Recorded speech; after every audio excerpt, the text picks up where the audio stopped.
Hello, তো অনেকদিন পর আবার ইউটিউব ভিডিও নিয়ে চলে আসলাম তোমাদের সামনে। আজকে যে সেকশনটার কথা বলবো সেটা হচ্ছে 127 বিএনএসএস, আর আমাদের সিআরপিসি নিয়ে এগোলে 107, যেটা হচ্ছে আমাদের breach of piece, security for keeping the piece in other cases. তাহলে এই 127 বিএনএসএস বা 107 সিআরপিসি আমরা কার অ্যাগেনস্টে ফাইল করতে পারি, বা কারোর লেগে গেছে 127, এরপরে কি করণীয় থাকে সেটাই আলোচনা করব। Because there was lots of cases like there is someone who upload a videos or something like that যেটা কিনা সামনের জনকে হার্ট করেছে, বা পার্সোনালি অ্যাটাক করে কিছু ফেসবুকে আমাদের বা ইনস্টাগ্রামে হোয়াট এভার যে কোনো প্ল্যাটফর্মে, সোশ্যাল মিডিয়া প্ল্যাটফর্মে আমি কিছু আপলোড করেছি কাউকে পার্সোনালি অ্যাটাক করে। সো ইয়েস, সামনের জন তোমার আগেনস্টে 127 ফাইল করতে পারে। তারপরে আমাদের 127 অ্যাকচুয়ালি এটা হচ্ছে ব্রিচ অফ পিস, আমাদের শান্তি কেউ ভঙ্গ করলে আমরা তার আগেনস্টে 127 লাগাতে পারি।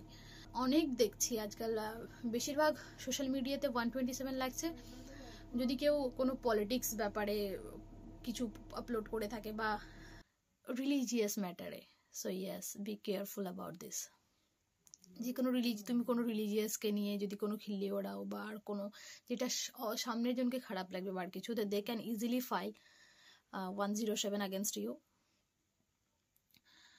তারপরে 107 লেগে গেছে, এবার কি হবে? 107 একটা বন্ড দেই, 1000 বা 1000 নেই মেবি, বন্ড থাকবে, তোমাকে বেল নিতে হবে, এটা বলতে হবে যে আর এরকম কোনো ভুল হবে না, ব্রিচ অফ পিস যেটা সামনে স্বীকার করতে হবে, দ্যাটস অ্যান অল।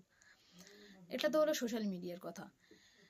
এটা আরও হতে পারে, লাইক তোমার বাড়ির আশেপাশে, লাইক নেইবার্স পার্কেও রাতে অনেকে হয় মদ খেয়ে এসে চেল্লাহুল্লো করে বা একটা লোকালিটির একটা পিস নষ্ট করে, তো এখানে অনেকের কমপ্লেন থাকতে পারে। তো ইয়েস, ইউ গাইজ আর can file 107 against him, against that person. Thank you.